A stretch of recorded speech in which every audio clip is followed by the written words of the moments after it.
Good afternoon, folks. John Quinn here in Canton in Boston. We're here at the third training camp for the North American junior team who's been preparing themselves for their trip back home to Ireland in July to compete in the junior championship back there. So it's exciting times, and I'm very honoured and proud to be joined here by Danny O'Connell, who is president of the Ancient Order of Hibernian in America. Danny, you're really welcome, and you are our sponsor, main sponsor of the team, and we're very, very thankful for that. So as I said, you're very welcome to Canton here in Boston, and your initial thoughts on your involvement with this GA team. Well, we're really excited, and our involvement actually came out of one of our AOH brothers, Brother White from Pittsburgh, and he wanted to jump in, and he looked at the sponsorship for his company, and he came to us and said, let's split the sponsorship and we'll give all the benefits to the AOH. So what a great thing to have happen, and he's obviously a great sponsor of the GA in Pittsburgh, so we're excited about that, and we want to thank him for that. And for us, this was perfect timing, where we have a real focus on young people and young members, and we tie this into recruiting. We have 325 divisions around the country, but more importantly, we have members in every state around the country, and so it's a nice tie-in as the GA tries to expand, and we're trying to expand into some young people. I was actually talking to one of the players at breakfast today, and he's joining in Philadelphia. He just wants to wait till the summer's over. So we already are seeing there was a cross benefit before we even started this. Great stuff. And a little word about the Ancient Order itself, Danny. We're all aware, well, anyone that's living in the States are very much aware it's a high-profile organisation. But give us a little bit of background as to the work you do and some of the philanthropic efforts that you put into it. May 4th was our 188th birthday as an organization, and we're an immigrant organization. We were founded to protect the immigrants and to protect the clergy and to support Free Ireland, and everything we do still ties around that. We're an Irish Catholic organization. We're about immigration, and some of our goals now tied to young people are we do scholarships for young students who are going over to Ireland for to study. We send now every year 10 of our members over to the St. Patrick Center for the Young Ambassador Program Dr. Tim Campbell runs, and they learn about St. Patrick. They learn about the government in Northern Ireland. They learn about both communities. They learn everything about it, and then they come home, and we hope that they build the base for the future of Irish America. Same thing happens with the players here. Right. We think them involved, and what people don't understand that when we talk about Irish America, how important that is to Ireland because of the politics of the U.S. and the reason that the Taoiseach from Ireland has an opportunity to be in the White House every year on March 17th is because Irish America. Right. And so when we don't continue to have our bind, that goes away. Right. So all of those things combined, and we're also helping the young seminarians. It's all about the youth, and the last thing we're working on, which is a brand new program for us, and we weren't aware of, is a holiday work visa. Yeah. So young people from around America, you don't have to be of Irish descent or Irish birth. Young people from America who would like to go work a year in Ireland can do that. And we're putting together a program that will help us help them and for free. Right. We're not going to be like one of them attorneys trying to sell you for $3,000 Irish citizenship. Right. We're just trying to get the young people over to build that that bridge. And of course, the greatest bridge is going to happen in July when we're over there playing in a tournament in Limerick. Right. And hopefully bringing home a cup for America. Absolutely. And we've been at great pains over the past few months, to to get it across to the public that, this is a historic moment for North American GAA. It's the first time that, North America outside of New York will send a team home to compete in a national championship in Ireland. So you're involved in a historic time, Danny. And absolutely, and it's all of the diaspora should be excited about what's happening here. For sure. And, you're about to see a game today where, these are all American-born kids. Yeah. And it's a really special effort, to see these lads coming up through the youth systems in the different cities and to see the come to fruition here today in a wonderful bunch of players. It is. And, just this morning I sat with a few of them at breakfast at the hotel, and the quality people, that's what the key is here. It's not, yes, they're great athletes.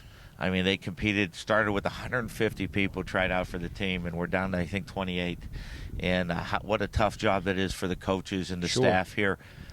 But they're all great people. Yeah. And that's what the key is, and I think that's what we're going to demonstrate in July. Sure, absolutely. Going back to the work that you do, you told me last night when we were having a couple of swift halves. That you're involved with the AOH for 16 years, I think you said. On a national board. This will be I'm in my 16th year as an elected officer on a national board. I was elected as a director in 2008 in New Orleans, and have moved my way up from director to treasurer to vice president. Now I'm in my 4th year as president, and we're allowed to serve 2 terms at any position. And so I'm at the end of my last term, and Sean Pender, our national vice president, it will be taking over in August. And one of the great things is we work as such a team, is that our objectives, are all of ours. And so I'm sure Sean's excited. I think the only thing Sean's disappointed in is he couldn't make it up here this weekend. Yeah, well, of course, we'd love to have him, but we'll be seeing him surely in the future, sooner rather than later. So, I mean, it must be a huge onerous task on you as president. You said you had 365 divisions throughout the country, so it must take a lot of getting round on. It does. It does. And it's not, what's amazing today, and really COVID you talk about some of the silver linings of COVID was Zoom. And we talked about it, the fact that we're able to communicate directly with people in Ireland in real time, and we're able to do that with our divisions. We had a Zoom convention, and it changed our communication completely. And I think that's the key.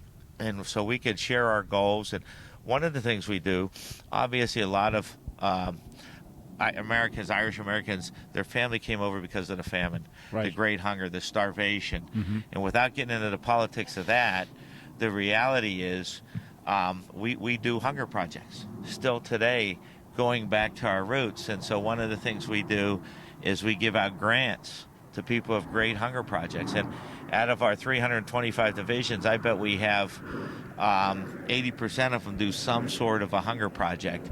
And so we give out national grants, and we're able to communicate that. But more importantly, it's a lot easier for us to communicate, hey, this worked for us. And so we share that. Right. And so we're learning what works for you, and some things don't work for everyone, and all of a sudden you make a change to it, and it's a better program. Right. So that communication has been good, and we do get out physically to areas, but like Dick Thompson's here today. He's our director for New England. Right. And he's right here, and he could get there when myself or one of the other top 4 can't be there. And we try to be frugal with what we do, because we want our money and our investments to go into the young people, to go to the people that need some assistance with food, to work on improved immigration. We do a lot of lobbying for a lot of things. We're fighting the legacy justice bill right now in Ireland, which everybody in the world's against, except for the Tory party. So things like that take time and they take money, and everybody in our organization is a volunteer, whether it's the division president, every member, myself, we're all volunteers. And so it takes a lot of time and commitment, and the rewards are being able to be here today and see this game and most importantly, meet the young people that are going to be the future of Irish America. Absolutely. Your thoughts also, we're standing in a very historic place, I mean, here in Canton, and it's a wonderful facility. And just, as president and as Danny O'Connell, the person, what's your impressions of this facility here? I was knocked over when we pulled in. I've got two of my college roommates from Hiram College live up Manchester, and they've both been here. Right. And they say, "Oh, wait till you see this." And I walked in, and I heard so much about it, and it's more than I can imagine. Yeah. And it just blown away, and everyone I met here today. Yeah. From the ladies who were serving the pre-match yeah. meal for Yeah. the lads. I mean, it's amazing. And I looked at the and I don't know if you saw it. They got the tree walk Yes. set up out there, Yeah. and the guys told me that I was over the weight limit, so I couldn't do it. Thank God. You and me both, I think, Danny. But yeah, absolutely, I'll echo those comments. I mean, it's a fantastic facility, and just on record, thanks to all the people, the staff here, and everybody that made it possible. But finally, then, Danny, your aspirations for the future. Post Danny O'Connell's presidency. How do you see the AOH developing in the next decade or so? Well, I think we've got a good direction that we're going, and I work closely with Sean, and Sean Pender's plans are to continue to take us forward and really work with the youth. We've made some big commitments this year, investing to send 10 members every year to Ireland, and we're going to continue that. And I think what I'll probably do, because as a past president, we're on the national board for the rest of our lives. Right. And I don't know, and that's a real honor. And to be able to be gratified for what I did, but also to be able to continue to serve. And it's going to be, it's time. 16 years is a long time in this role. Right. So now I'm going to focus on some of the projects. I've already talked to Sean about it. Raising money for the young people to go over to the St. Patrick's Center. Raising money for some scholarships. Raising money for the clergy, the seminarians. That's our tie back to where we started, was Right. to protect the clergy, and we all know that there's been some struggles. Sure. And so we want to support the seminarians as they discern their vocation. So those are the areas I think that I'm going to focus on. The political end is for our leadership, and that's where Sean and Leah McNabb and so forth we got some great leaders right now. Sure. I will say, and I've been on the board for 16 years, and this might be the greatest group of leaders I've ever worked with. I coached college football. I played college football, and maybe it's just I'm a little bit more mature. See that instead of saying old, I said mature. There you go. But this board is something special, and so we've put a challenge out there. This team here is setting the bar for everyone who plays on a team like this moving forward. Right. And I think we've been able to move the bar forward. And then I worked under 4 great presidents, and Sure. so that doesn't hurt at all. Seamus Boyle from Philly. And I'm thinking about where your team's from. Yeah. Seamus Boyle was from Philly. Brendan Moore was from New York. Judge McKay's from Louisiana. That's a little bit of an anomaly. We got to work on getting the GA more involved in Louisiana, but they're there. Right. They're there and they're playing, and so working for people like that and being able to come in and try and extend what they did. And Sure. I think we've got a great leadership team, and now what our focus is going to be, young people getting involved, and then what we need to do as leaders is listen to them. Right. And because you got quality kids out here, and I say kids, that's because they're under 32. Yeah. I heard someone say 32 was old today, and I looked at them Oh, and my I said, God. I didn't want to tell them how old I was. Yeah, we'll keep that under our wraps. Me and you again, both, Danny. So, finally, again, of course, the AOH has always traditionally had very close ties. You mentioned politics and stuff like that, but you have had close ties with political leaders. Yes. Back home in Ireland, and We have. Just a little bit about that. Well, we're completely nonpartisan, and that means we don't support a candidate or a party, but we don't oppose a candidate or a party. And we've made a big effort to work with every political party in Ireland. And the U.S., we're just the 2 parties. And Right. when we work with both parties, as a matter of fact, we've had meetings the last year that we've been with the president, and we've been with the Speaker of the House, and we've been with the president of the Senate as well. So we don't care what party you are. We were able to set up, for the first time ever, a reception with the Taoiseach. Leo Varadkar last year we had a reception for him in the Phoenix Park Hotel, and the first time an outside group has been able to do something like that. And it's because of the work of all of our members, the Martin Right. Galvins of the world who are out there working for us. Now, we didn't get the reception this year, but we found out afterwards that Leo was stepping down right after the White House event, so I understood that. Right. I understood why that happened, but we're going to look to do that every year. But when we go to Ireland, we were in Ireland in February, and we had meetings in Leinster House, and we met with people from almost every political party.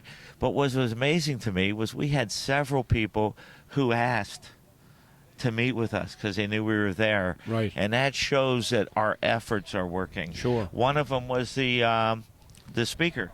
And the speaker is a member of a party, but when you become speaker in Ireland, which I think is incredible, you're now nonpartisan. Right. So you actually step out of the party politics. Yeah. Yet he saw what we were doing. Now, he's going to be someone that has a lot of effect on Sure. what's brought forward and everything. And so when we were able to meet there and we got those calls, I mean, it was just absolutely brilliant.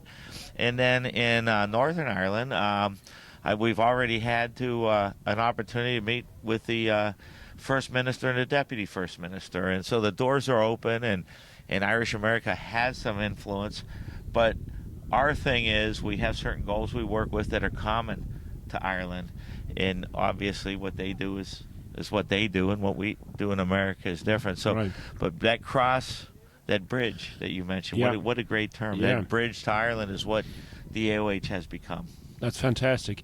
And, as a final footnote, I think it's really appropriate and, maybe fate even, that you guys, found it in your hearts to come in as sponsors of this team, because I feel it's a great alignment for both organisations, the GA and the AOH. It is. And what we're working on right now, and I know you're aware, but so everyone's aware, the sponsorship is important, and that's something to help actually pay for these young men Sure. to go over and represent the United States of America as a GAA, as the USA county, Yeah. in a tournament in Ireland. That's important.